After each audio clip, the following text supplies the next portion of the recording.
Who's Daniel Lacerda? Why is Nikolai Negumereanu on the main card? And Ike Villanueva. Come on. And Nikolai Negumereanu is actually incredibly egregious. Yeah. He's just the guy that I remember getting stunk up by Think Man. Who was it? The monster chicken light heavyweight. Saperbek Safarov? Didn't he lose just like one of the vilest fights ever against? Yeah. He just got relentlessly fouled to shit. Yeah. Safarov held him down and like wiped the chicken grease that was clinging to his beard and his eyes. Yeah. Spit in his mouth. All these things. They should bring Safarov back. Why the fuck is Negumereanu still here when he lost to Safarov? Safarov fought a bunch since then. Yeah. Negumereanu had the brilliant... Wait a minute, no, Safarov is still around. He had a cancelled fight against Julian Marquez. Oh. Where is he? Did they cut him after that? I felt like they did. I thought they did cut him, yeah. I think you're right. Yeah, they did in December last year. Cut him after booking for a fight, which he pulled out of. Yep. I think maybe there was a reason why he pulled out of that.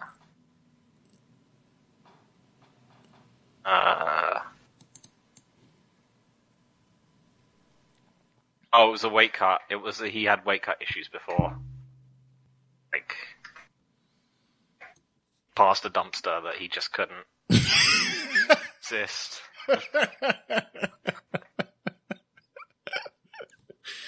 Yeah, he was walking, just saw a pile of uneaten ramen noodles on the corner.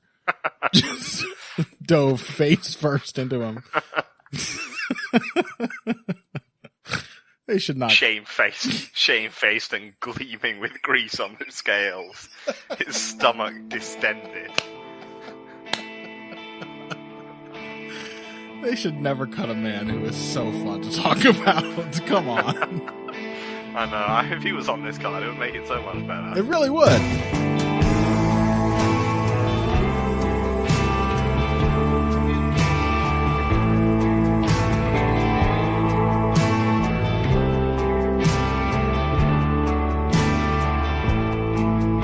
Hello, everyone, and welcome to another edition of Heavy Hands. I'm your host, Connor Reed. With me, as always, is Phil McKenzie. And we are here to discuss a variety of topics today. I feel like, Phil, this may be... Are we entering a new era of this show? Perhaps with a few unsteady first steps, just sort of foraging into a new world of not just covering every UFC card? Yeah, I think circumstances have forced us out into this bewildering new world. Yeah. Cards like Ladd versus Dumont are the impetus that we needed. Circumstances is almost too polite a word for a card like Ladd versus Dumont. I don't know. Because that implies that someone isn't to blame. Yeah. That's right. Yeah, that implies that it was an act of nature and not a perversion thereof. Well, we are going to talk about some UFC on this week's episode of Heavy Hands, as I assume we pretty much always will be, until either Phil or I die. But, and the UFC might do it. That's not outside the realm of possibility. But we've got like an actual main event. I don't know that it's, I saw, one of the, three guys who replies to all my tweets on Twitter. Sorry, I can't remember which one of you it was. I love you all. Said that this main event was not good, because, it's both guys coming off a loss. Neither one is going to fight the champion in their division. Frankly, I don't know what you do with fighters in the position that both Paulo Costa and Marvin Vettori are in, other than have them fight each other. That seems like the perfect decision to me, in fact. I mean, I know it doesn't have immediate relevance, but it can't. They both lost to the champ. So, have them duke it out? That sounds pretty good to me. It's also just like two big fucking middleweight meatheads. Like, it's got to be a fun fight. I mean, that's the real appeal of it, right? It's the meeting of minds. Meeting of meat minds, That's right. Like, when you said meeting of minds, I was hearing it in my head as MEATING. And I was as soon as I started saying it. I mean, you don't. These are two special fighters. Yeah, absolutely. No subtext whatsoever to that statement. To me, it's a good fight. I mean, it's just two blockheads are going to smash into each other. One is like maddeningly consistent. The other, I certainly have my questions about now. And I'm very curious to see what, Paulo Costa, Mr. Bohashinya, what was it? King of the bitches himself, looks like, since his loss to Adesanya, which we haven't seen him since then. So, let's real quick. What else are we going to get into from this card and on this episode? Other than that, it's not a great card. It's better than, Ladd versus Dumont. But it's pretty piecemeal. We're going to talk about that main event. I think we're going to touch on, Caceres versus Seung-Woo Choi, which is probably the other best fight on the card. And then my pet fight on this card, which I think is going to be a banger and a really fun style clash. Phil has never heard of either of these men. That's, Jun Young Park versus Gregory Rodriguez. So I'll introduce those, guys to the rest of you who maybe aren't that familiar with them. Later in this segment, we're going to try and cram all that in though. So let's keep it pretty light. You know what that means, Phil? You've only got 40 minutes to talk about Costa versus Vettori. And what a fight it is. I mean, yeah, like you said, this one's really interesting due to the combinations of the similarities and the differences. Because Vettori famously has recently come out saying that he just didn't think Adesanya was better than him. Adesanya was just better at playing to the crowd and focusing on how to win points in the rounds or something along those lines. One of the most objectively insane post-fight takes I've seen. Genuinely goes in the Hall of Fame. Trying to think, what are some of the most delusional things I've seen people say after they lost fights? I mean, there's Roy Nelson being robbed against Fabricio Verdum. There's Brad Pickett saying he would win 9 times out of 10 against Renan Barão. I mean, certainly the Diaz brothers have both come out with some real corkers in terms of how they've never lost a decision. Noises. And lady noises. Yeah, and the actual official KO loss of Nate Diaz being rationalized with Josh Thompson actually doing it in a girlish way. Liz Carmouche obviously talking herself up for making Valentina Shevchenko tentative and removing her killer instinct. Oh my god. Did that happen after the fight? Oh yeah. Oh my god. Yeah. But Vettori is clearly nothing can get through to him in many key ways. Yeah. It's going to be the same person forever. Except for about 50% of the strikes Israel Adesanya threw. Yeah. But I mean, he survived. He's disgustingly durable, both physically and mentally. Mm-hmm. Whereas Paulo Costa looked utterly mentally broken after one round. Did nothing, and since has also come out with his own library of personal insane excuses, including the drank a bottle of wine, something he couldn't possibly make 185 at some point, he didn't get fat or anything, he just looked like he was expanding. Yeah, he just started to sort of grow in, I'm sure, extremely natural and healthy ways. This is, all of his hair started to fall out after that fight. Everything just started to go wrong. And, it's a real, Adesanya, cursed him in some way, right? Yeah. as our he started to physically distort like he was punched by a Fist of the North Star character. Yes. And our comrade in arms, Jack Slack, I saw him say on Twitter just recently that DC versus Ryan Bader press conference clip has been floating around, and he said, I said I want the worst game plans in the division. Give me Costa versus Vettori. That is like the one story of this fight, that both of these guys came in just like catastrophically unprepared for a fighter like Israel Adesanya, but it is Paulo Costa who, like, it was unprecedented. Marvin Vettori didn't really do anything drastically different, which was the problem. You know, he didn't have like any ideas. He really truly seems, as he says, to have come in thinking, the stuff I do is just like Israel Adesanya can't handle it. I'm too good for him. Paulo Costa, I would be more concerned about, because this is a battle where two meatheads are going to smash into each other. And you need confidence to do that. And Paulo Costa, here's a guy who fought Yoel Romero with just like, typically insane overconfidence. You know, he just walked through his shots, backed him into the fence at a crazy pace for 3 rounds straight, throwing hundreds of strikes apiece, just trading with Yoel Romero, who clearly, going into the fight with Adesanya, however he may have rationalized this to himself, was doubting himself and his abilities. He came in with, I assume, a drastically different game plan from his usual approach, if it wasn't just him being in the moment realizing he didn't feel comfortable pushing his usual pace. But he was a different man, and it seems that it's like when you go to the shadow realm and you bring part of it back with you. Like, in agreeing to change in any way for Israel Adesanya, there's a feeling that Paulo Costa is now permanently changed, or might be. Whereas Marvin Vettori refused to change, and I expect basically nothing different from what I would have expected at any point from him. Yeah, because the big narrative about Paulo Costa is that he was too dumb to be scared of Israel Adesanya. Yeah.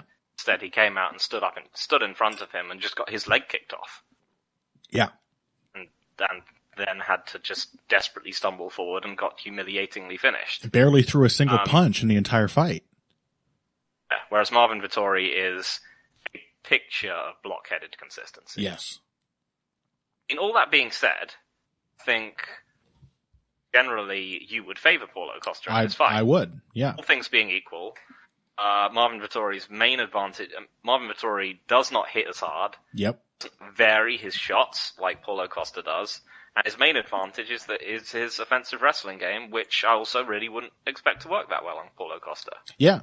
Yeah. Typically, if I had never seen the Adesanya fight, or had only seen Vettori's, I would pick Costa for all those reasons. I mean, in many ways, he is a cleverer, more versatile striker than Marvin Vettori. Huh? He's a more natural striker. Yeah. Certainly. Yeah. He's less stiff. He's got a whole slew of like built-in switch ups to his game. You know, whether it's left hook to the body or left hook upstairs, whether it's right hand or right body kick. He is a diligent body puncher, something that Marvin Vettori is never great at, and particularly failed to do against Adesanya. But as for making a clean prediction, like, it is really, really up in the air to me, because I don't know where Paulo Costa is at. So, I don't know. I'd flip a coin. That's how I feel about it. I don't have enough evidence, to know what to expect from Costa. I mean, there's a not insignificant. I honestly think there's a not insignificant chance that he misses weight. Sure. Yeah, I mean, I think I'm probably still going to pick Costa, because I think his confidence will come back once he's connecting. Sure, which won't be difficult to do. He can connect on Marvin Vettori, because everyone can connect on Marvin Vettori. Yeah. I'm kind of leaning in that direction as well. If Vettori's consistency may in fact reawaken Costa's usual game plan, whether he wants to fight that way or not. If he's truly like broken in terms of confidence, But again, I do need to see that against someone who isn't Israel Adesanya. However lasting those effects could be, I need to see him freak out against somebody who isn't Izzy before I will expect him to do it every time. Yeah, I think he was freaked out about having to. I mean, it's not a great sign that it's been so long since he fought Adesanya and he hasn't fought anyone else. Mm-hmm. But yeah, I just don't think. I mean, so amusingly enough, like Adesanya himself has like broken down the fight between these two guys. Mm-hmm. He's called them, I think, his juicy sons. Mm-hmm. That's mostly just been very disparaging. Sure. But one of the he said a few interesting things. He said like he was surprised at how weak Vettori was. He just felt that he was much, much stronger than him. He said that he thinks that Costa will be able to run his game on Vettori because as bad as Costa's footwork is, he thinks Vettori's is even worse. But I think he also might have. I mean, I was mostly listening to him take the piss rather than actually like pick. I think he might have actually picked Vettori. He also says he didn't care. He said he just wants both of his sons to do well, and he doesn't really have a favorite. Yeah, I think that's broadly works. Is that one of the things which really hurt Costa was that he wasn't sure how to move forward, especially because every time he braced on his front foot, it got kicked. Yeah. And he just couldn't connect. And, we mentioned before that Yoel Romero is not someone you can judge someone's ability to pressure against. Sure. Because he mostly just stands there. Yeah, and there is also like, yeah, he's dangerous, but it wasn't, I think you're right, it was the perplexing element of Adesanya's style. It was like, Costa being too dumb was in fact his downfall. He was like faced with a Monday New York Times crossword puzzle for the first time in his life and couldn't figure out any of the clues. Yoel Romero at the very least, made like great defensive adjustments in that fight, used his jab. Like he certainly gave Costa plenty of things to deal with, but he did let Costa back him up. And he did let Costa enter range, and he did let him put hands on him, even if a lot of the time he was hitting his guard. And I mean, he did hit Romero plenty of clean shots. There's a reason he did win that fight. But even when he wasn't landing cleanly, he was touching his opponent. And Adesanya, like too much of that fight was taking place in this conceptual phase where you have to have feel and skill to navigate. And he was just shut out of the kind of fight where I assume here against Vettori, things will just start occurring to him through muscle memory when he, has an opponent that he is actually able to touch. Yeah.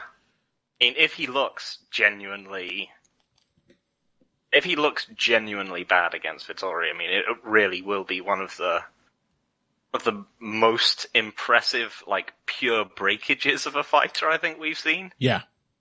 I can't think of, it's hard to think of someone who, in their prime, got shut out and then kind of dropped that far. So yeah, I would tend to think. Yeah. Just based on the style match, I'd struggle to see Vettori getting much done in the wrestling. Costa is a harder and more fluid puncher. Don't think there's a big despite the fact that Vettori has gone 8 rounds with Adesanya without getting finished, and Costa has gone 2 and did. I don't think there's actually a massive durability difference between the two of them.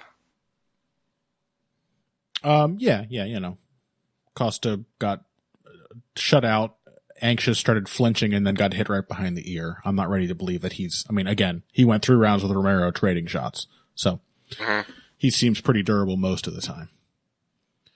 Man, it didn't even occur to me. Vettori still feels that way about the Adesanya fight, and he fought him before that. Mm-hmm. Yeah, he's won one round out of the 7 that they've been in there. I forgot he's about just like, that. I've got this guy. He already fought him once before, and while admittedly had his moments, clearly lost. He made like no adjustments and still thinks he's won every round they've had together. He's amazing. He is the meathead's meathead. It's why in some ways it will be truly will be in some ways genuinely inspiring if he wins this. Yeah. Okay. Well, all right. Let's cover the rest of the fights on this card. Those other 2 we mentioned pretty quickly, if we can. Caceres versus Sung Woo Choi. This one stood out to you, Phil. Why was that? I mean, because Sung Woo Choi has been pretty exciting in the UFC thus far, and Alex Caceres is always super fun. And also, Alex Caceres, as we were saying beforehand, has built up longest winning streak of his career. It must be. I mean, if his it's got to be of his UFC career for sure. It's got to be. He's on a 4-fight winning streak. And I mean, he must have gone no more than 2 wins in a row at any other point. He sort of got 5 in a row if you count the Kyung Ho Kong win for him, but he tested positive for the devil's lettuce afterwards, so they turned it to a that counts. contest. That counts. No, we don't respect. He kind of didn't win that fight. Oh, true. That's more of a concern to me than the weed. We don't discount wins taken away by marijuana on this show. No, sirree. You don't. The only thing Phil, as an Englishman, would be upset if somebody popped for and you had a win taken away is gin. I say, it's the people's beverage. Gin and strychnine. Performance enhancers of the early... If the performance enhancers were good enough for the marathon running athletes of the 19th century... No.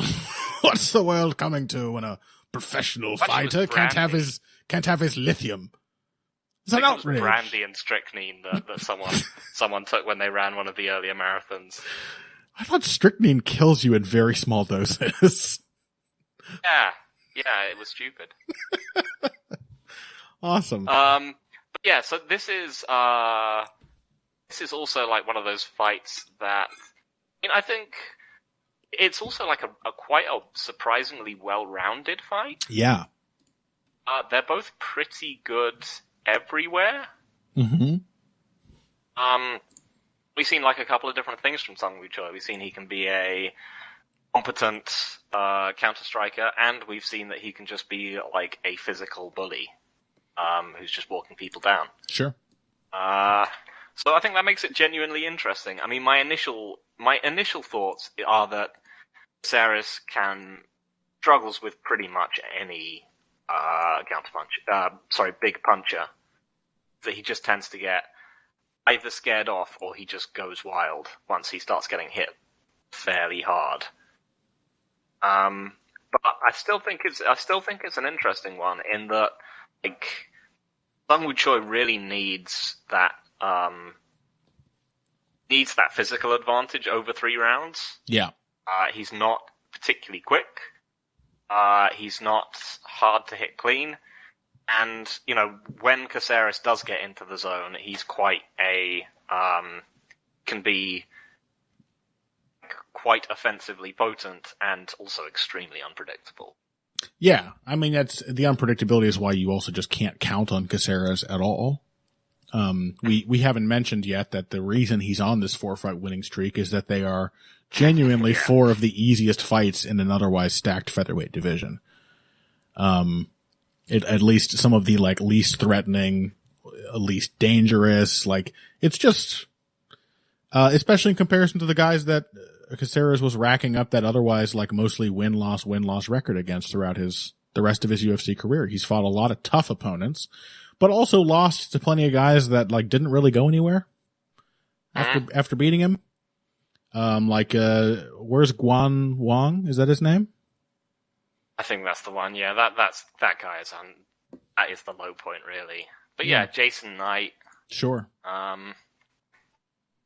Francisco Rivera that was pretty much Rivera's last relevant win. Pretty sure he might be like the last win on like Cole Miller's UFC record. Didn't Cole Miller beat him? No, he beat Cole Miller. He beat Cole Miller. He absolutely destroyed him for 2 rounds, and then Cole Miller remembered how to fight and beat him in the 3rd. Yeah. So Alex Caceres is just famously inconsistent. I mean, that right there is enough reason, I think, to pick Seung-Woo Choi. The point of interest here would be that in a lot of these recent fights, Caceres has, he's like, actually this was the case in the Cole Miller fight as well. Now that I mention it, he's a pretty tricky clinch wrestler. He's got the sort of tall guy, double underhook body lock wrestling game, that like Neil Magny kind of has, where you let him get those underhooks and he just has a ton of leverage to just wrench you up onto your tippy toes and then, throw you one way or the other. And, while again, not reliable, certainly dangerous and creative in the scrambles that result from those throws. And one thing I notice about Seung-Woo Choi is that he typically likes to pressure. I assume he's going to get to pressure here and will have success doing it. But he does tend to crash into the clinch when he's pressuring. Yeah. That really made Gavin Tucker's game work against him. Yes. And it like... That Tucker was like, counter punches when you are far away, and as soon as you close in, you're getting tripped. Yeah. And it was like the only success that Yusuf Zalal had against him was because he kept colliding into the clinch with this competent wrestler. And in that fight, he had like a physical edge that I'm not 100% sure he has against Caceres. Again, Caceres is probably not as good an athlete even as somebody like, probably not as straight up strong or explosive as somebody like Zalal, but he's got long limbs and is tall and has a ton of leverage. And clearly it works for him. That's a strong point of his game. So, yeah, we'll see about that. We'll see if Choi will end up sort of neutralizing himself. Cause I have precious little faith that Caceres will proactively do that for him. It could be, yeah, it's going to be a super weird one, I think. Mm-hmm. Probably pretty close. It might end up being, a lot like that, kind of a bit like that Kyung Ho Kung fight.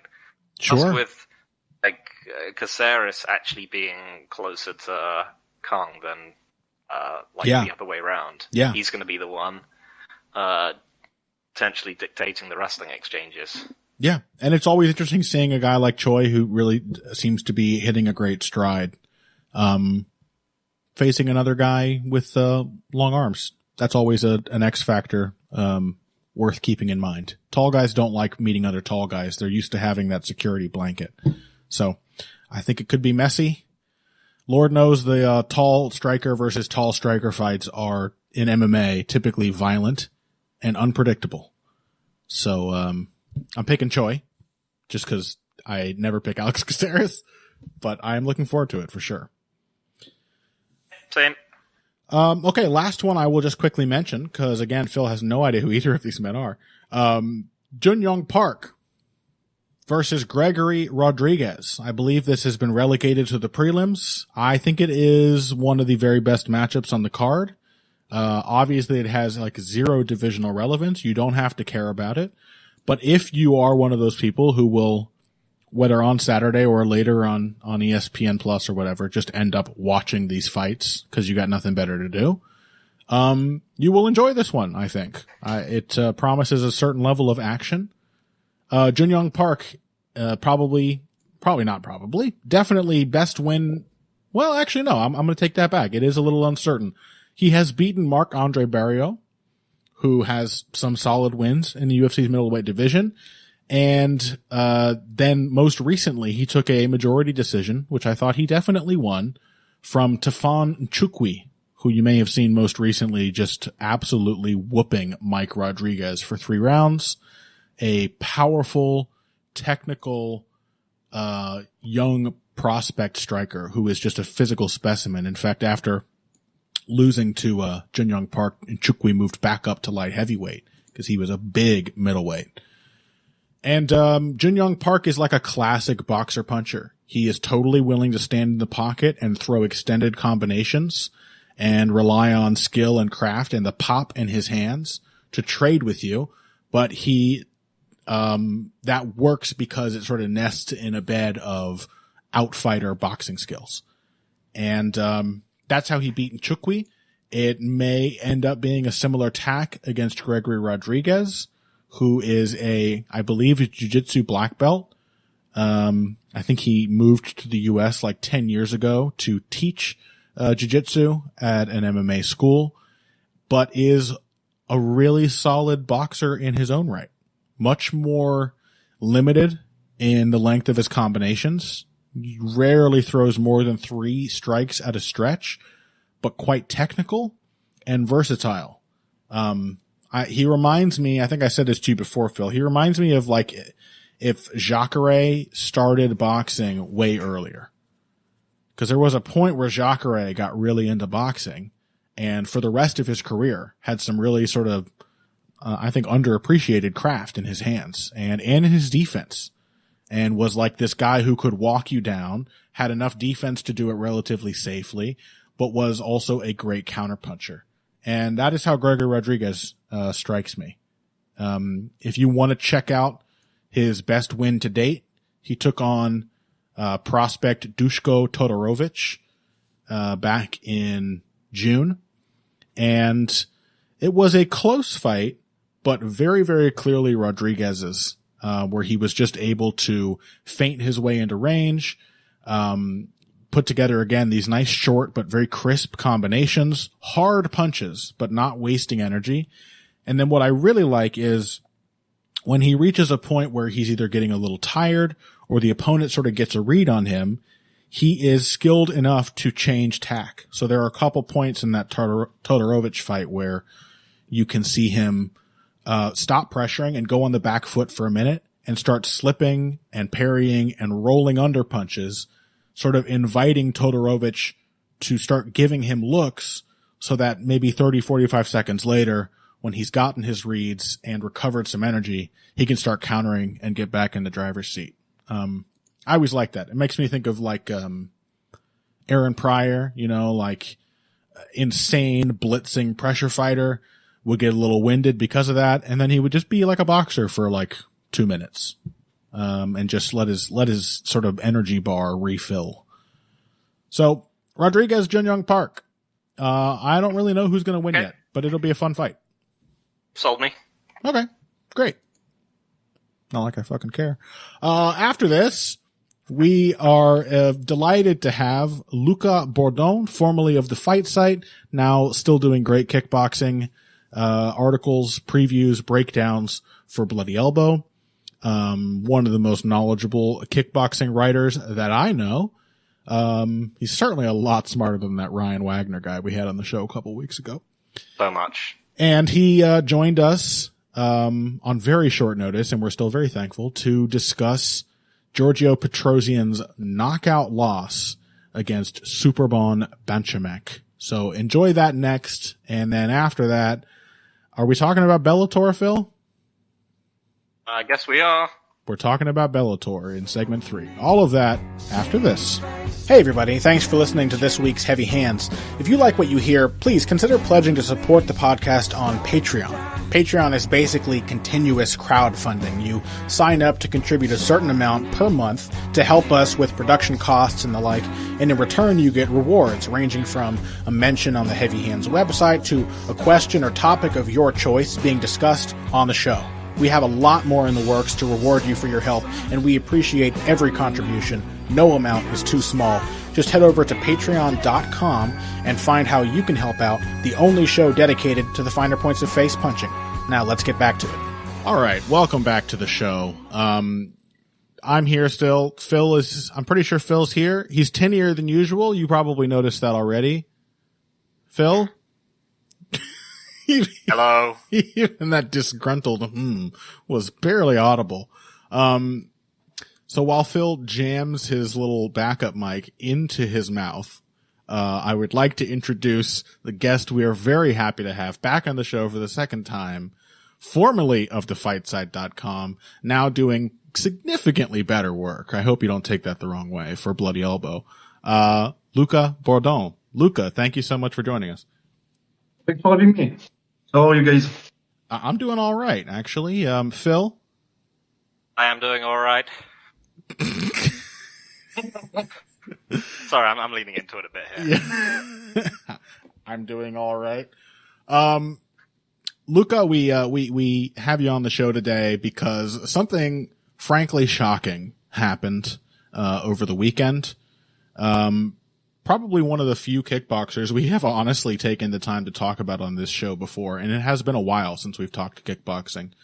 Giorgio Petrosyan, one of the greatest kickboxers of all time, a genuine all-terrain fighter, a scientist, a technician, just a fantastic craftsman. It was a big shock when he got knocked out way back in 2013 by Andy Ristier. And he continued after that and has had some incredible wins and continued to be arguably the best kickboxer in the world, or at least in that conversation. This weekend at the big ONE FC kickboxing card. ONE FC still pretending they're an MMA promotion, by the way, I noticed. So this had to happen in a cage, even though like all of their best fights do appear to be kickboxing. He fought Thai Superbon Banchamek and got brutally KO'd. And we wanted to have you on to console us. Cause how did it feel to you, Luca? It was quite upsetting, even though I haven't been following Giorgio Petrosyan that closely, of late. It was not good to see. It was an unpleasant shock to see such a great technical fighter viciously knocked out in the way that he was. How did you react to it? It wasn't great because I really like Petrosian, but like aesthetically, I think my favorite fighter to watch in kickboxing is Superbon. So you take the good with the bad. Sure. It was upsetting to see him knocked out like that, because even if it's exciting to see a knockout in a big fight, because I think that was genuinely the fight I was anticipating the most in kickboxing in like the last 2 or 3 years. Sure. And it's a big shock. It's not as much a shock because it's not that big of an upset to me. I think Petrosian might have been slightly the favorite. I don't know if someone made odds for this, but it's not really a shock to have Superbon beating Petrosian, but doing it with a high kick KO in the second round is a bit shocking, because you don't expect to see Petrosian is, I think, the greatest kickboxer of all time. Definitely the best defensive kickboxer of all time. Yeah. So seeing him get knocked out, it's always shocking. It was a shock in 2013 when Risti did it. Yeah.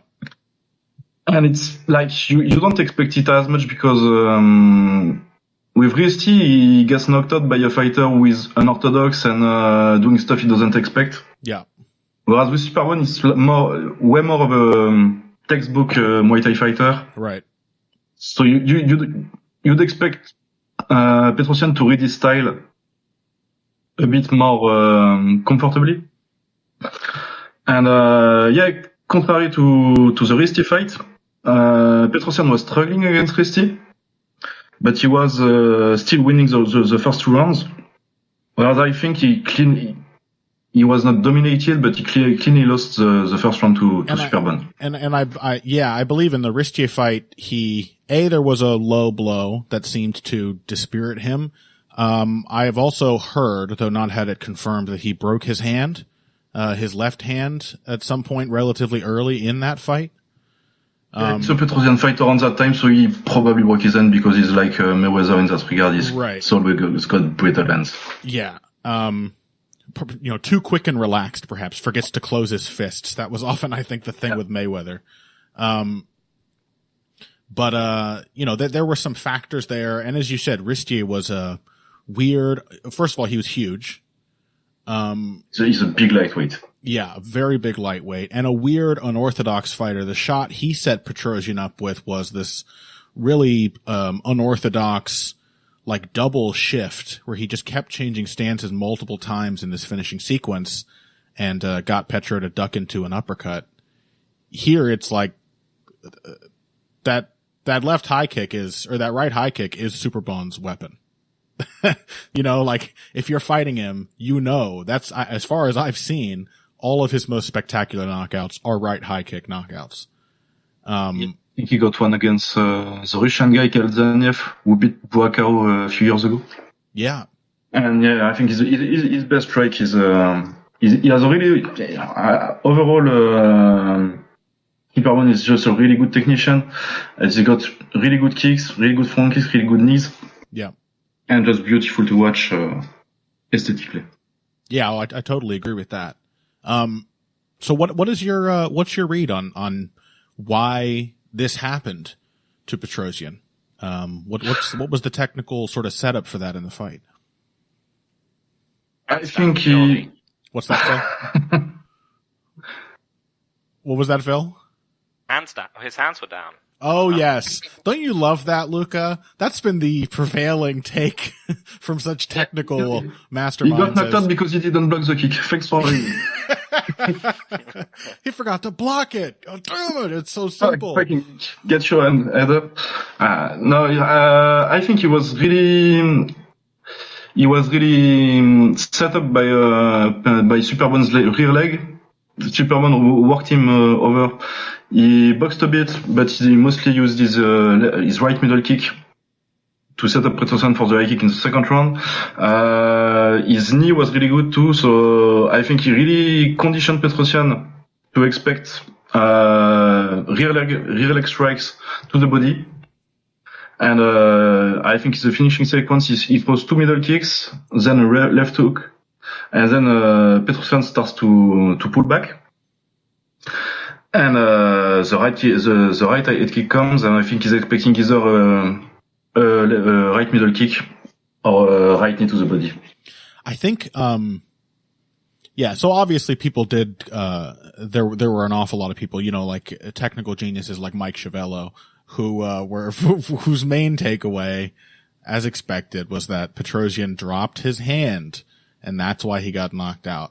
I think the reason he dropped his hand is a lot more interesting. As you said before we started, Luca, not exactly known for being a lazy defensive fighter, Giorgio Petrosyan.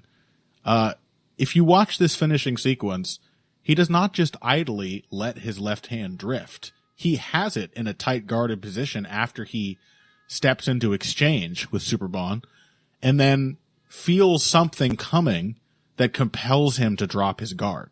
I think, as I think you agree, he's trying to protect his body. Because as you said, Superbon is, hitting him to the body a ton throughout this fight with that right kick. Both the teep and the round kick and the knee, was really effective throughout the early part of the fight whenever Petrosian comes crashing in for an exchange like this. And, I think, I won't say this with 100% certainty, I think Superbon is not averse to throwing combinations of kicks, but I think the only, successive kicks he threw up to that point in the fight were going to the body. I think it may have been the first combination where he did body kick and then immediately went high. And that's the other thing. Superbon throws that high kick from very close. He has caught people by surprise with this many times. And with very little tell. Very little tell. Show people stills of him loading his hip and be like, now where would you put your guard for this? Yeah. Like Petrosian Keeping in mind he's 50 centimeters from you at this time. What's that? And when you ask the question, tell them he's standing 50 centimeters from you at this time. Yeah. Do you think he can kick your head? Most people won't think he can kick the head from here. Yeah. And Petrosian is pulling his head back out of range. It's just not quick enough. The kick is initiated when he's right in the pocket. And that's just a thing that Thai fighters and Kyokushin fighters as well do spectacularly well. Here's another thing that crossed my mind, Luca. Superbon, being a Thai fighter, has faced an inordinate number of southpaws throughout his career. Do you think he was more comfortable than the average Petrosian opponent is, given that he's had... Definitely, and also Superbon's last fight was against Tichai. Exactly, right. I was saying he's had a trilogy with Tichai, if I recall correctly. Yeah, and he lost the first fight by knockout, yeah. and he won the last two by close-ish but clear decision. Yeah. He's clearly like immensely comfortable fighting lefties. For people who don't know, since we talk about Muay Thai so rarely on this show, Muay Thai is, what would you say, Luca? Like 70% southpaws? Yeah, I think something like that. I think it's, I think 60, maybe not 70, but at least 60% southpaw. At least a small at least majority. Close to a 50-50 split, and probably a bit in favor of southpaws. Yeah, which is just not the case in basically any other combat sport that I know of. That so many people... Is that literally a training thing? Do people just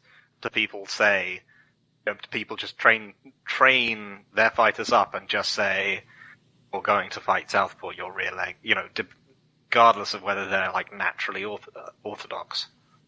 Sorry, natural. Personal theory, because I personally I'm right-handed, but I fight southpaw, and I have a theory that it's really easier to have your dominant hand being your lead hand.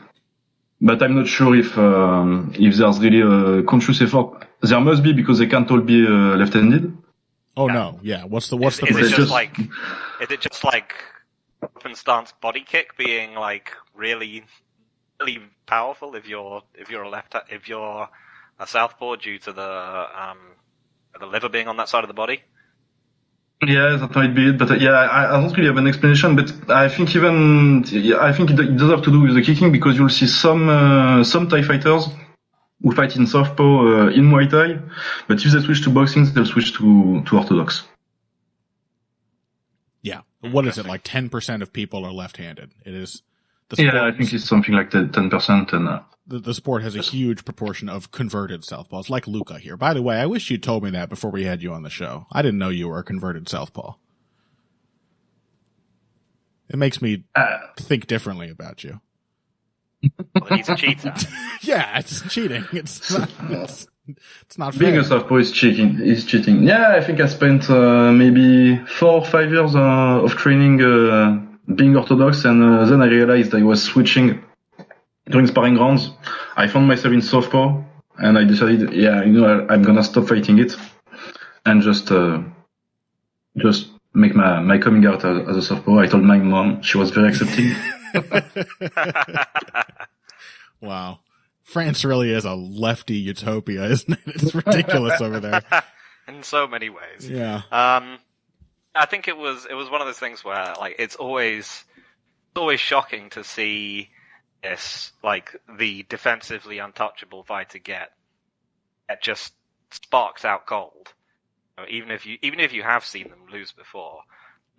The Aldo and Silva fights are obviously the knockouts against McGregor and Weidman are also obviously like the classics in MMA. Yeah. But I think it's also just one of those things where it reinforces the fact that like defense can always be broken, because it was no one can come up with anything more. There's nothing really deeper to say about many of those knockouts. You can't go super far down into them. It's just that eventually someone has to be like, I thought X was going to happen, and then Y happened instead. Sure. It was just he thought the body kick was coming, and it wasn't. And I think that's one of the kind of the most shocking things when you see something like that, is that, everyone can get got. Yeah. Even the best reader can misread. Go ahead, Connor. No, please. Go ahead. Please continue. So what was I saying? Yeah, and it's not that much of a surprise, because I don't think Petrosian has fought anyone as good. Let me check his wiki page. But I think Superbon is a bit better than at the moment than Chingiz Alazov, who I think is the best opponent Petrosian has taken on since the Risty loss. And I think I don't think he's fought more than 2 fighters that are on Superbon's level. Sure. Since in the last decade or so. Maybe Kishenko and Fabio Pinca.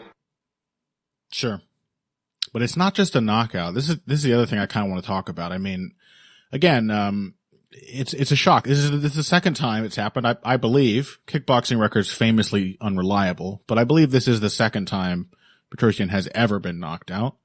Yeah, it's only the second time with a fighter with Petrosian's reputation. We would have heard about it if he got knocked out by like someone in 2006 or something. That guy would have told us he knocked him out and tried to make a career out of it. Sure, yeah, being such a defensive maestro. So 111 fights, only been knocked out once before this. We talked about the Andy Ristier one. At the time, that was such a shock. It's sort of like, I don't know, like seeing Pacquiao get knocked out by Marquez. Like, oh, these guys have gone to war so many times, but I never thought this would happen. It was such a dramatic moment that you have to think, can they come back from that? And Giorgio Petrosyan did. That was way back in 2013. He hasn't lost to another fighter since then until this weekend. But it was just a knockout against Andy Ristier. He broke his hand in the fight, supposedly. Not the first or probably last time that happened to him. This time, from what I've heard, he had his jaw absolutely smashed by this kid. Yeah, he got surgery the next day, and not only did he get his jaw broken, he was also losing the fight prior to the knockout, which I think is the big difference with the Ristier fight.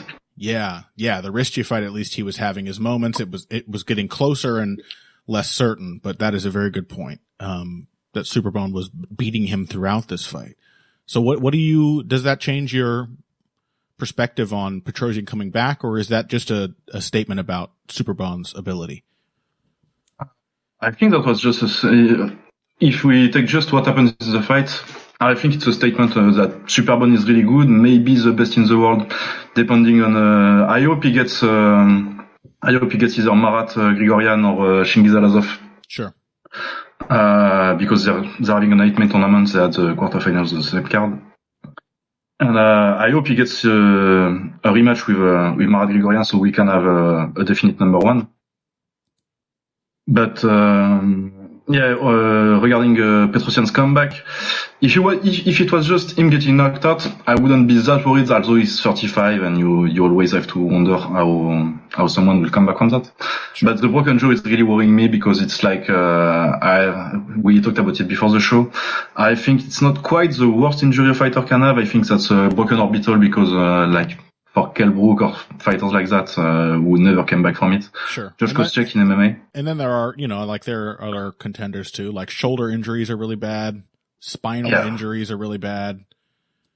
Hip injuries can be all these complex joint injuries, but orbitals, you're going to get hit there again and again and again. We've seen careers absolutely turned around by orbital fractures. But we were saying that the jaw fracture is maybe the most disheartening injury to recover from, because you have to, like, if you're a 35-year-old, again, the knockout, seeing how he came back from the Ristier KO, you'd have no undue concern that he would think he could get back in there and do it again. But now that he's going to have to sit for 3 or 4 months with his jaw wired shut and eat a liquid diet and not be able to speak clearly, I think it's like, it sounds fucking awful, frankly. It just sounds like a miserable experience that would probably have me thinking very deeply in Giorgio Petrosyan's position about whether I wanted to keep doing this. Yeah, because you have nothing left to prove.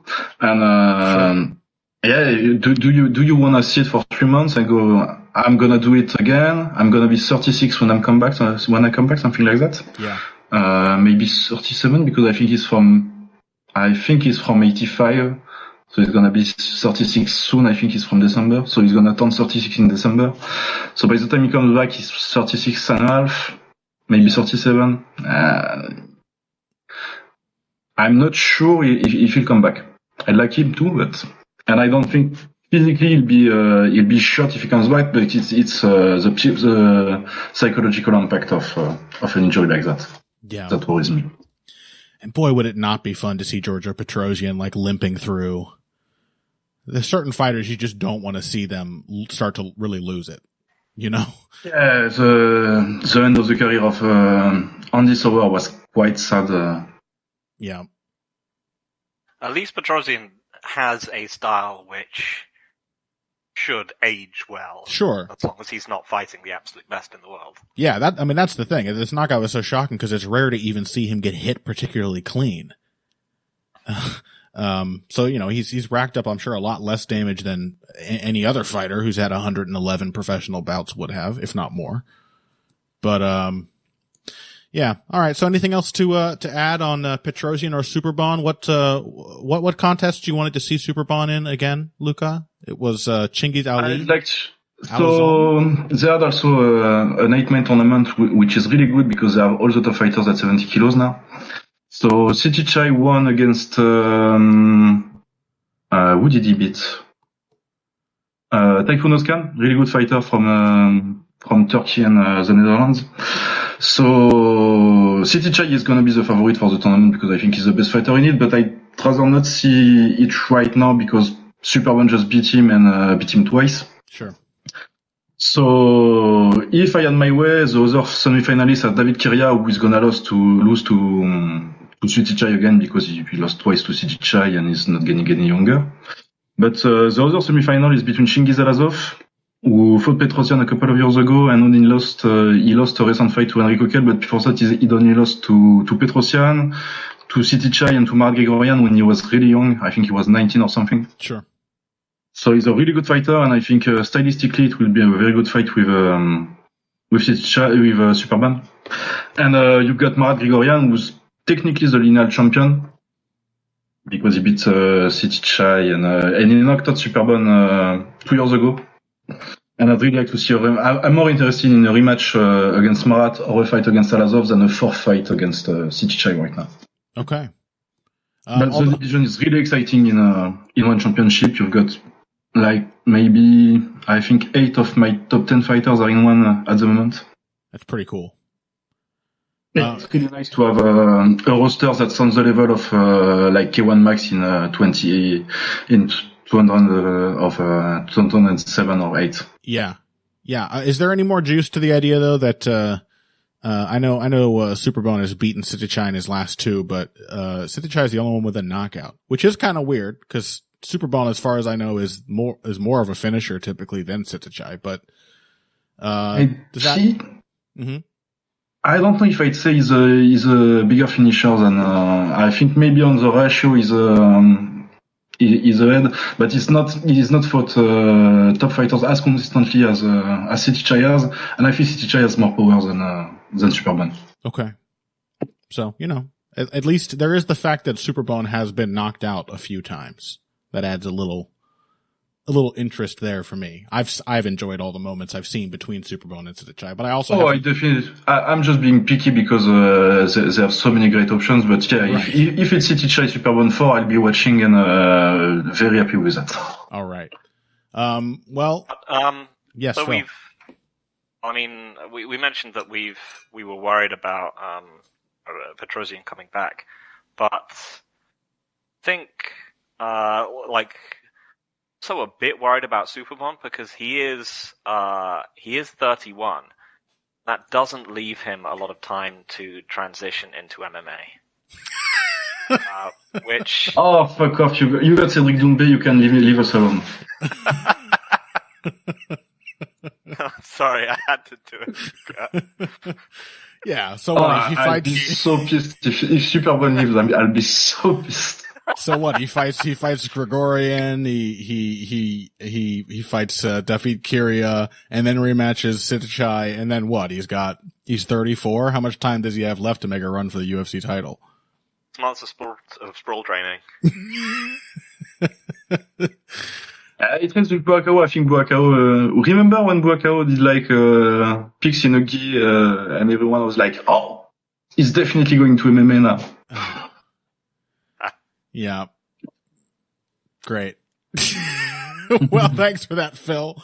And a more genuine thank you to you, Luca, for joining us. Very, very short notice, but Phil and I were going to obviously struggle our way through, having not kept up in the sporting sense with Petrosian and Superbon lately. So thank you very much for joining us to talk about this momentous. Thanks for having me. Always a lovely time. Coming on Heavy Hands. Yeah. Is there anything you would like to plug? Anything on the bloodyelbow.com, which is superior to the fight site? Yeah, so I'm writing this week a preview for the Glory card. Cool. Which was supposed to be Rico Verhoeven versus Alistair Overeem, but ended up being a much better fight between Rico Verhoeven and Jamal Ben Sadiq. Mm-hmm. And yeah, it's a pretty good card, top to bottom. There's at least one good fighter in almost every fight, except maybe one prelim. And yeah, I think I have also a preview for Shakur Stevenson versus Jamel Herring in boxing. Cool. Coming out this week. Did you enjoy Shakur Stevenson's pregnancy photos with his wife? Do you think I have time to adjust? It was very weird. I don't make my previews on Instagram, Connor. I don't know how you do it.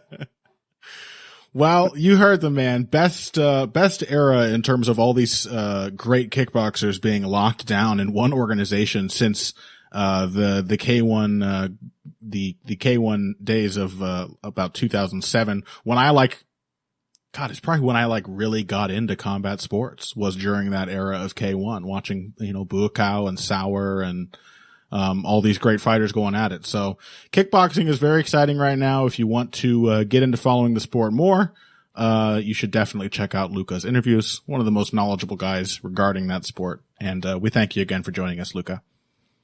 Thank you. All right. We'll be back after this to talk about, Bellator? Hey. After this. Financial support is fantastic, but there are other, even easier ways to support Heavy Hands. Perhaps the best is by spreading the word. We know our fan base. You're all cool, popular people with serious social media presences. You're tastemakers and trendsetters. Okay, there are one or two of you that don't fit that description. You know who you are, but no matter what, you can always help us out by telling folks about the show. You can also give us a positive rating and review on iTunes and Stitcher, things like that. We rely on word of mouth and positive feedback to grow and improve, so thank you very much for your time and your help. Now, back to the show. Welcome back to Heavy Hands. Quick little touch on last weekend's Bellator card here. They've got their light heavyweight Grand Prix, I think they're calling it, going on. Of course, everyone was excited to have Anthony Johnson in the tournament. Rumble Johnson back in MMA. One assumes, I don't know, weed farming or whatever he was trying to do wasn't violent enough, didn't have enough female employees to abuse. Who knows? But he's not in the tournament anymore. He was replaced by the man who ended up taking on Bellator's light heavyweight champion, Vadim Nemkov, who is a fighter we really should have, I think, talked about more. Nemkov has been a very good light heavyweight, and that means something in that division for quite a while now. But he took on, last minute replacement Julius Anglicus, who I was not familiar with before, but, did end up being impressed by in this fight. Before that, though, because there's precious little to say about it, let's talk about the co-main event, which was Ryan Bader versus Corey Anderson. Both fighters we're perfectly familiar with, being UFC veterans. Corey Anderson knocks people out now. That's kind of weird, right? He knocks Ryan Bader out, but... Well, hey, he's actually he got KO'd by Blachowicz, but before that, he knocked out, who was it? Johnny Walker? Johnny Walker. And, including that, his last 5 fights have all been either him getting knocked out or knocking out his opponent, I'm pretty sure. I don't think he's had a decision since before that Johnny Walker fight. So, these maybe aren't the most reputable, reliable guys. He managed to finish Melvin in 2020? Again, maybe not the most reputable chins. Got, sorry. Ovlechan Yagshimuradov out of there? Oh my god, I can't believe how badly you mispronounced that name that we all know how to say. Yeah, I felt my tribe. Really mangled it. Yeah, but you know, Corey Anderson, well, I think the more important thing is he fights like a puncher now. He's like a... I mean, and I am being sarky, but he did genuinely put a beating on Latifi and Teixeira. Yeah. He beat the crap out of them. He has just become an increasingly like aggressive, confident fighter. He likes to get in people's faces and throw combinations. It's mostly like, you know, 1-1, 2 to the body, 1-1 overhand, that type of thing.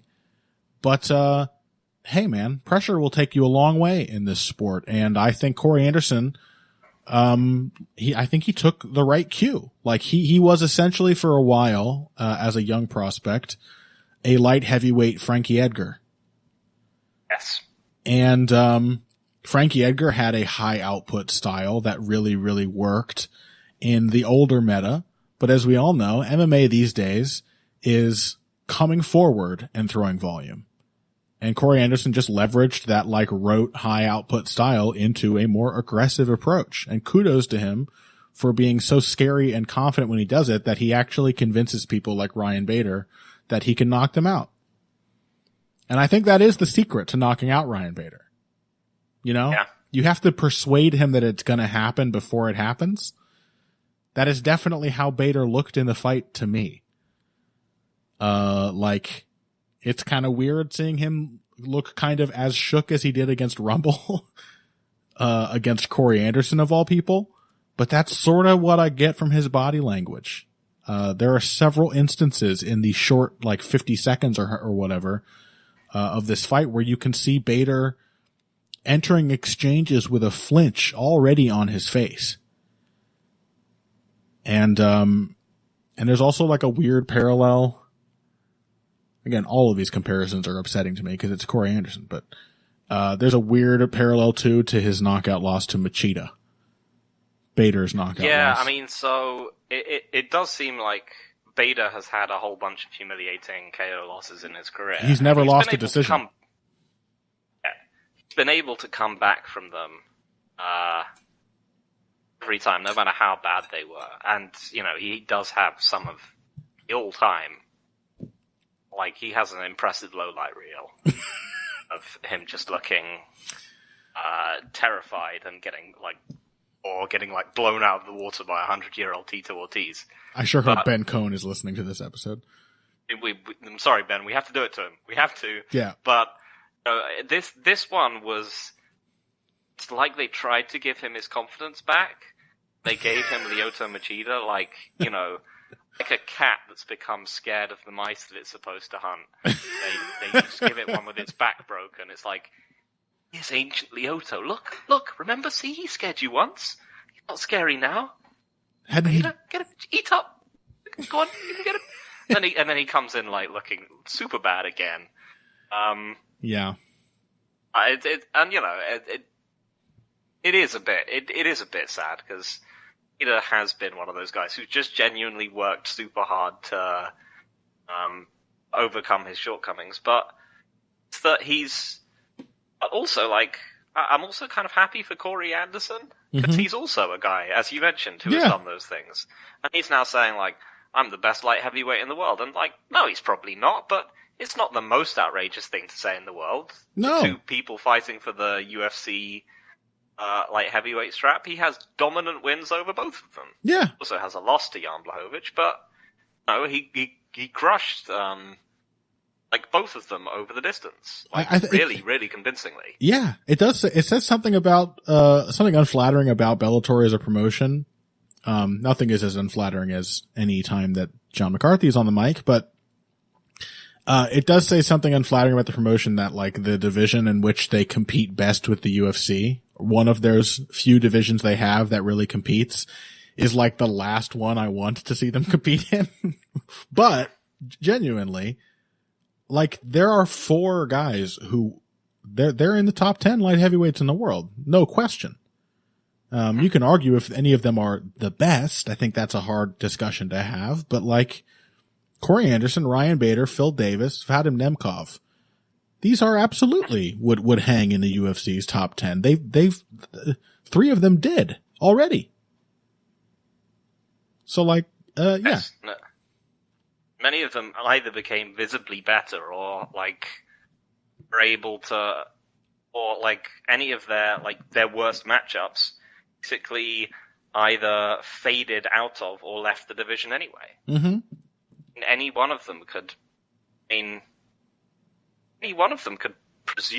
potentially win the belt. Mm-hmm. If you told me like Corey Anderson beat Jan Blachowicz, I would not be shocked, even now. No.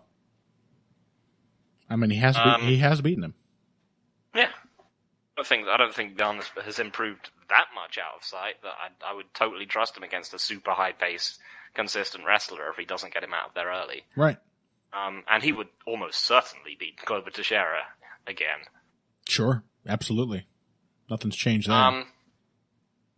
Yeah. But let's talk about Nemkov, because we haven't talked about him a bunch, and he might be the best light heavyweight in the world. He really might be. Yeah, Nemkov is like your classic MMA native. He's good everywhere.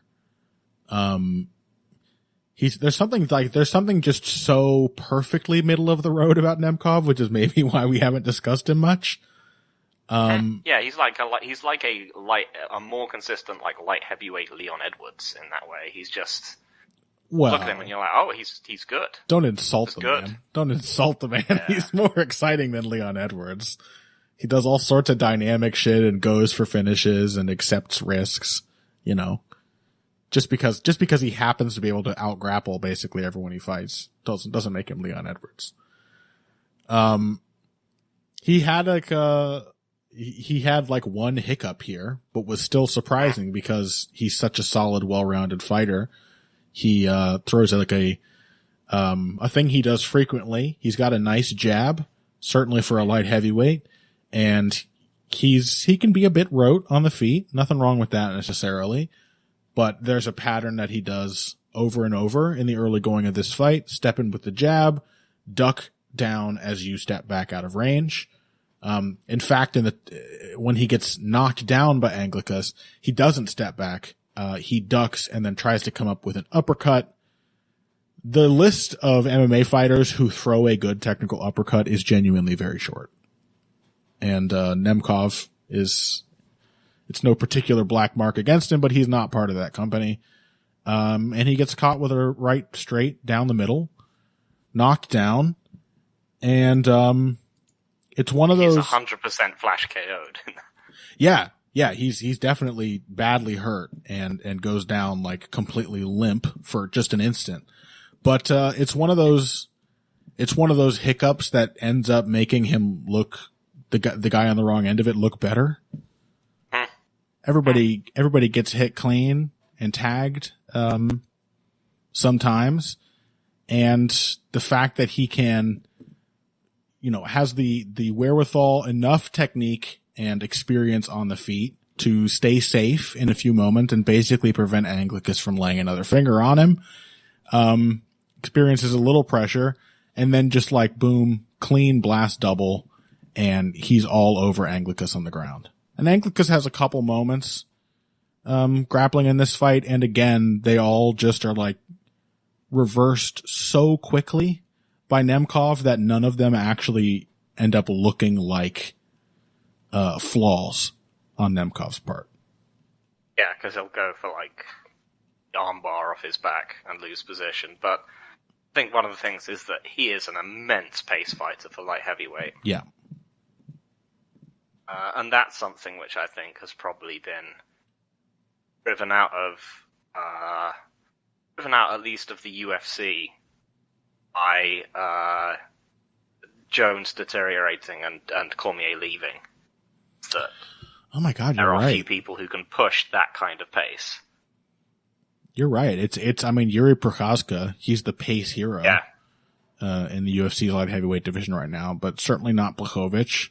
God knows Thiago Santos, Alexander Rakic, and Johnny Walker are all now not to be celebrated for pace. It does sort of make Anderson Nemkov like a compelling fight. Especially because, again, the moments on the feet that Anglik has had in this fight did come out of pressure, forcing Nemkov to use that lancing jab as like a defensive range management tool, and then dropping him.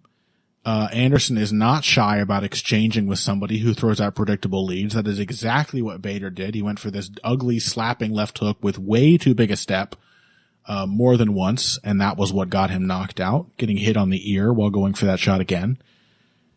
And, I don't know. I guess the question is just, does Anderson have the defensive wrestling? And, I'm sure he does, but also, is Anderson going to walk into a head kick? And I think the answer is probably yes. Oh yeah, there's that too. Nemkov is a very good kicker. Yeah. And, it's still easy to remember that OSP fight back in the day. Mm-hmm. Just be like, so I think that's who and what Anderson has always thrived against is people who want to. He's a wrestle boxer who thrives on other wrestle boxers. Mm-hmm. If people want to kick with him, it's always thrown him off a bit from that loss against John Vellante too. John Vellante, yes, to the OSP fight which was in some ways. I think I picked Corey Anderson because I was just like, no, not going to allow OSP to win this one with his just random finishing ability. But and you were right. In retrospect, somewhat obvious. Yeah, but you were still right for like 11 minutes of the fight. That was also how everyone predicted it was going to go. Everyone was just like, oh yeah, Corey Anderson's going to absolutely dominating him, then he's going to get randomly finished out of nowhere. Yeah. There is also the sort of the worrying notion there from the Vellante and OSP fights. Like the Blachowicz fight, Anderson just gets knocked out with a beautiful clean counterpunch in the first round. That's probably not going to happen here. Like again, it might be a kick at any stage, but the Vellante and OSP fights are both sort of Anderson not being able to handle his own pace. There's an element of that in both of those. So the idea that he's going to push a crazy pace and match Nemkov for at least 2 rounds is interesting, but I would be concerned about him, fading as the fight goes on. I think Corey Anderson has always been willing to bite off more than he can chew. Yeah, I just don't think that's one of the thing that has always kept him back is that he doesn't have, I think it's really just quite the durability to make his game work. Yeah. But hey, fake it till you make it. And he's certainly fighting like a durable fighter now. Even if in one of those fighting like a durable fighter fights, he did get knocked out in round 1. Yeah, it's an interesting fight. I mean, there is cool stuff happening outside the UFC. And conveniently, a lot of it seems to happen on weekends where the UFC is just, making a massive display of how messily they can shit the bed with their own cards. So hopefully we'll get to talk about that one a little more. Schedule willing, when it. Wait a minute. When are we doing the Dumont recap? Oh, bonus episode. Bonus. Yeah. Yeah, that's what people tune in for. Yeah. Check out the Patreon. It is actually it's a special tier reward. It's actually $200 a month. For the Dumont, and I can't actually release it until I get 8 of you to sign up at that level. But it is, we're definitely gonna do it. We're gonna end up watching it on the Depressed Us, aren't we? Yes. We're gonna end up watching like that. We could watch probably one fight from each of the last 3 UFC cards on a single episode of the Deprestas. Because certainly Santos Walker, that's a Deprestas classic in the making right there. The worst. You are not wrong. No, that we have to. Like, that is the kind that Zane loves to make us watch. Oh, speaking of which, I may as well mention this, here. Oh, why would I actually? This probably won't come out till after that one. But Zane's not doing the vivisection with me this week. We have a friend of the show, Dan Tom, is stepping in as a guest host, and I will be doing my best Zane Simon impression in the like introductory official host seat. So that'll be fun. Wait. Yeah, we both like Dan. I like him more than Phil, but it's okay, he likes me more than you. Oh, damn it. It's a horrible love triangle. All right. Well, I hope you guys enjoyed this unprecedented smorgasbord of an episode. I have a feeling that going forward, we are going to stretch our legs a little more often and cover non-UFC fights. I think we'll get more comfortable doing so down the line as well. It's been quite a while that we have just been unquestioningly following the UFC schedule. Lord knows we've talked about watching fewer UFC fights, but with cards like they've been giving us lately, there just is no choice. And I hope that enough of you feel the same way to be interested in these. If not, let us know. Do that on social media. Find Phil at Evil Greg Jackson. That's on Twitter, of course. You can find me at Boxing Bush, BUSCH. Sign up for that aforementioned Patreon. I haven't listed that special $200 tier yet, but you can just go ahead and Venmo me $200 personally. If you're enough of a sucker, depraved addict to want to listen to Dumont Lad breakdowns, then, you'll probably do that. So send me $200, idiot. And, yeah. We've been a little short on bonus content this month. I think what I might do is do commentaries for both of the heavyweight boxing matches we've had this month. We've talked about them both on the show. They were both great fights. But it seems like a fun, relatively simple thing to just, have me, talking over Usyk versus Joshua and Fury versus, that other guy, Deontay Wilder. And, I'll probably do the thing like I did with, the Ward Dawson fight that I had a great time breaking down, and I think a lot of you enjoyed. I'll probably make sure to like thoroughly review those fights first and then make it like a second successive watch so that I know I have lots of stuff to say. Because there are interesting details in both of them. Although maybe I don't need to do that for Fury Wilder, because that fight is just a fucking mess. But it's a great mess. So yeah. Check out the Heavy Hands Patreon, the social media. Let us know what you think about covering less UFC shit, going down the line. And we'll talk to you next week when, well, the reflexes are still there. What's the UFC schedule? It's a big pay-per-view, isn't it? I think it might be a big pay-per-view. Is it the actual, is it the one with all the good stuff? I think so. I think it's the stronger of the two pay-per-views. In fact, after all this complaining, as if they saw this moment coming, the UFC has decided to run 2 pay-per-views back-to-back.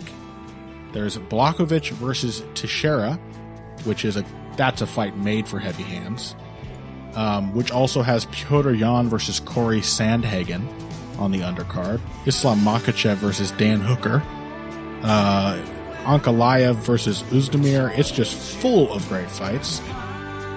And then the week after that, not even a break in between, Usman versus Covington 2. Who cares? But, not a fight that I really needed to see, but I think Phil and you and I both think that one's actually possibly pretty damn competitive again. So, we will definitely be talking about some big and actually meaningful UFC fights in the near future. And until then, thank you all so much for listening. You came here today for the finer points of face punching. You came to the right place. This has been Heavy Hands.